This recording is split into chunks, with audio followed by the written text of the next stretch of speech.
تو جب اس طرح کے لوکل بلف آپ کو علاقے میں لگائے جاتے ہیں صرف اپنے عہدیداروں کو خوش کرنے کے لیے، کسی کو 10 بلف دے دیا، کسی کو 20 بلف دے دیا، وہ زندہ آباد مرد آباد MP MNS کے نعرے لگاتے ہیں، تو آپ اس نظام کو کیسے سیٹ کر سکتے ہیں؟ ہماری تمام اداروں کو چاہیے کہ ایسی حکمت عملی بنائیں، تمام نظام کو اثر نو سیٹ کریں، تمام اسٹریٹ لائٹ کے نظام کو اثر نو سیٹ کریں، تمام وابڈا کے نظام کو، جو تاروں کے جنجال بنے ہوئے ہیں گلیوں میں، بے شک آپ کی صوبائی گورنمنٹ کے انڈر نہیں آتا، آپ کے پاس فنڈ موجود ہیں، آپ اپنے فنڈ میں سے کچھ پیسے نکالیں، مختص کریں۔ آپ کے علاقے میں تمام آئرن ٹاکیاں کھلی پڑی ہوئی ہیں، آپ لوگ لاکھوں روپے کے فنڈ لگاتے ہیں، فلاں علاقہ بنا دیا، فلاں علاقہ بنا دیا، فلاں ناظم کو خوش کر دیا، فلاں کونسلر کو خوش کر دیا، تو ہمارے وزیر اعلیٰ صاحب کو چاہیے، ہمارے جو MPA منسٹر صاحب کو چاہیے کہ اپنے فنڈ میں سے ایک ایسا PC1 تیار کرائیں، ایک ایسی چیز، ایک ایسا پروپوزل تیار کروائیں کہ اس میں آپ ہزاروں کی تعداد میں آئرن ٹاکیوں کے اپروول کرائیں۔ آپ علاقوں میں ایک تعمیرات کے علاوہ تمام علاقوں میں جو بیسک مسائل ہیں، میں نے جیسے ذکر کیا، آئرن ٹاکی کا مسئلہ ہے، اسٹریٹ لائٹ کا مسئلہ ہے، صرف بلب نہ لگائیں، اس کے پراپر سسٹم میکانزم تیار کریں، سیٹ کریں، پائپ لائنوں کے لیے جیو ٹیگنگ کریں، آپ اس کو سرچ کریں نیچے کہ کہاں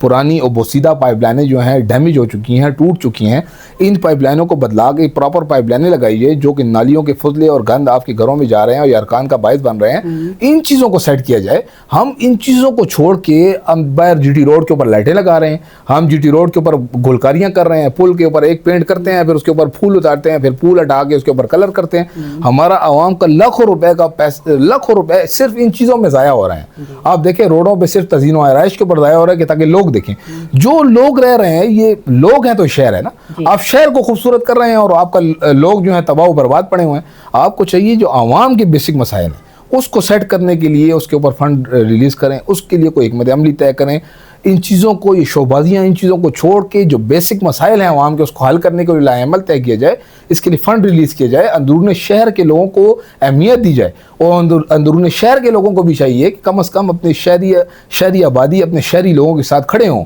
اپنے لوگوں کو سپورٹ کر کے سامنے لائیں، فرنٹ پہ لائیں، تاکہ آپ لوگ آپ کے شہر کا نمائندہ ہو، آپ کا جب شہر کا نمائندہ ہوگا آپ کے شہر کے لیے سوچے گا، جب آپ شہر کے باہر کے لوگوں کو سلیکٹ کر کے لاتے ہیں تو پھر باہر کے لوگوں کے لیے سوچے گا، نوکریاں بھی وہاں جائیں گی، کام بھی وہاں پر ہوں گے، آپ کے شہر کے فنڈ دوسرے علاقوں میں جائیں گے۔ ان چیزوں کو ہمیں دیکھنا ہوگا، جس دن ہم ان چیزوں پہ سمجھ گئے ہمارے تمام مسائل کا آٹومیٹکلی حل ہو جائیں گے۔ پشاور کے ایسے کون سے مسائل ہیں جو حکومتی اداروں بالخصوص صوبائی حکومت نے نظر انداز کیے ہوئے ہیں اور جس کا حل کرنا ضروری ہے؟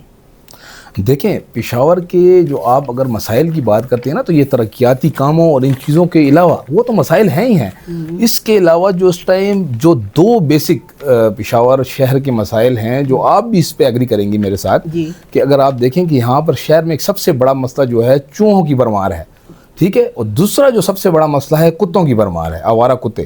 دیکھیں ہمارا اس ٹائم لمحہ فکریہ یہ ہے کہ ہمارا پورا پشاور شہر اس ٹائم چوہوں سے بھرا ہوا ہے۔ شہر جو خیبر پختونخوا کا پشاور دل ہے، اور پھر دل جو ہے اس میں پشاور سٹی جو کہ ایک تاریخی اہمیت کا حامل ہے، اور وہاں پر پشاور شہر میں چوہوں کی ایسی بھرمار ہے کہ نہ کوئی ہماری بہن، نہ کوئی ہمارا بھائی بزرگ اپنے گھر کا دروازہ کھلا چھوڑ سکتا ہے، نہ کمرے کا دروازہ کھلا چھوڑ سکتا ہے۔ آئے دن آپ دیکھیں کہ کیسز رپورٹ ہو رہے ہیں، کسی نومولود بچے کا کان چوہے کھا گئے، کسی کا چہرہ کھا گیا۔ ابھی ریسنٹلی لاسٹ منتھ ایک کیس سٹی میں رپورٹ ہوا جس کا پورا چہرہ چوہوں نے کھا لیا۔ تو دیکھیں اس کے علاوہ اگر آپ دیکھیں یہ کتوں کا، آوارہ کتوں کا ایک بہت بڑا مسئلہ چل رہا ہے۔ صبح صبح اسکول کی بچیاں اسکول کے لیے نکلتی ہیں، ٹیچرز ہیں ہماری بہنیں جو جاتی ہیں، بزرگ ہیں جو نمازوں کے لیے نکلے، آوارہ کتے ہیں جو کاٹ رہے ہیں لوگوں کو، پیچھے بھاگ رہے ہیں۔ لیکن افسوس یہ ہے کہ ہماری حکومت، ہمارے محکمے، ہمارے AC DC صاحبان، ان کو یہ مسائل ہی نہیں لگتے۔ دیکھیں جب آپ کی ایک سمپل آپ کے پاس ایک مثال ہے کہ جب ہمارے پاس یہاں پر کورونا کی وبا آئی، تو جب کورونا کی وبا آئی تو تمام حکومت و ادارے اور جتنے بھی ہمارے AC DC صاحبان نے تمام چیزوں کو پس پوچھ رکھ کے، ہمارے وزیر اعلیٰ صاحب نے ایک فنڈ بھی ایشو کر دیے، سب کچھ کر کے لاک ڈاؤن کی کیفیت بنا کے مچھروں کو بھی نہیں چھوڑا، ایک چھوٹا مچھر جو نظر نہیں آتا اس کو نہیں چھوڑا۔ تو ان کے نزدیک یہ چوہے اور کتے کیوں اہمیت نہیں رکھتے؟ آیا کیوں ایک ایسی حکمت عملی نہیں بنائی جاتی کہ ایک پراپر حکمت عملی تیار کی جائے، ایک پراپر فنڈ ریلیز کیا جائے، محکموں کو دیا جائے کہ بھئی ان تمام چوہوں کے لیے گرینڈ آپریشن کیا جائے جو کہ ہمارے ماحول کو خراب کر رہے ہیں، جو آوارہ کتے ہیں ان کے لیے آپریشن کیا جائے۔ اب یہ آپ کا مسئلہ یہ ہے کہ آپ کی جو ڈپارٹمنٹس ہیں، آپ جس ڈپارٹمنٹ کو کہیں، آپ WSSP کو کہیں وہ کہیں جی ہمارے پاس نہیں ہے، وائلڈ لائف کے پاس جائیں وہ کہیں گے آپ WSSP کے پاس جائیں۔ اب پھر مزے کی بات یہ کہ اب جو سٹاف ہے ان کا اپنا مسلمان ہے، ہم نا ہمارا ایک اب ٹائم ہے جی صبح 8 سے لے کے ہم نے 2 بجے تک آنا ہے کتے پکڑنے۔ اب کتوں کا جو ٹائم ہے رات کا ٹائم ہے، اب یا تو سٹاف کی ٹائمنگ رات کی کرنی پڑے گی یا کتوں کو سمجھانا پڑے گا کہ آپ دن کے ٹائم آ جائیں تاکہ آپ کو آگے ہم پکڑ لیں یا مار لیں۔ لہٰذا اس کے اوپر ہماری حکومت کو ایک لائحہ عمل طے کرنا چاہیے اور ان دو مسائل کو چھوڑیں سب چیزوں کو،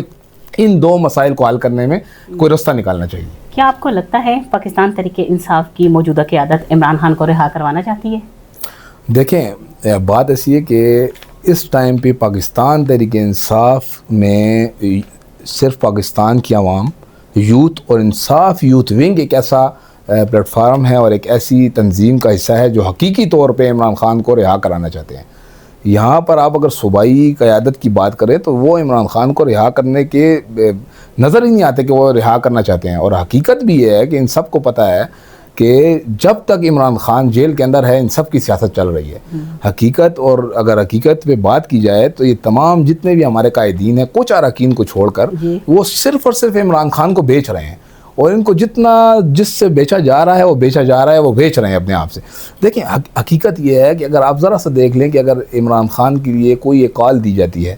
اگر وہ کسی بھی وزیر اعلیٰ کی طرف سے کال دی جاتی ہے، کسی عہدیدار کی طرف سے، تو ہم سب کی جو پاکستان تحریک انصاف کی جو ورکرز ہیں اور پاکستان تحریک انصاف کے قائدین ہیں ان کی کیا پرفارمنس ہے۔ آپ اتنا دیکھ لیں کہ جب اوپر سے کال دی جاتی ہے تو کوئی بھی عمران خان یہ نہیں نکلتا۔ اگر آپ کا نیبرہڈ لیول پہ صدر ہے تو آپ اس کو ٹاسک دیتے ہیں کہ اتنے بندے نکالیں، تو وہ کیا کرتا ہے یہاں پر صرف ایم پی اے کو شو کرنے کے لیے اپنے بندوں کو اکٹھے کرتا ہے، اپنے علاقے سے نکل کے مخصوص پوائنٹ تک پہنچ کے وہاں پر ویڈیو تصویریں بناتا ہے۔ اس کے بعد جب ایم پی اے کا قافلہ روان ہوتا ہے وہ سارے لوگ تتر بتر 2-3 مین بندے ان کے ساتھ۔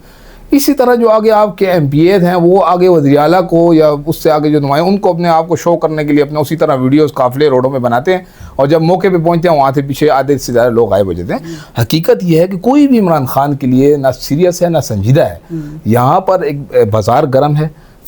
تمام لوگ اپنی اپنی سیاست چمکا رہے ہیں، سب لوگ یہ بس یہ چاہتے ہیں کہ ہم جتنا اس عمران خان کی قید سے فائدہ لے سکتے ہیں اور اپنی سیاست کو چمکا سکتے ہیں چمکا لیں۔ جس دن عمران خان باہر آنا ہے ان سب کی دکانیں بند ہو جانی ہیں، اور یہ چاہتے نہیں ہیں، یہ چاہتے ہیں جو نظام جس طرح چل رہا ہے وہ چلتا رہے۔ فواد صاحب، آخر میں آپ عوام کو کیا پیغام دینا چاہیں گے؟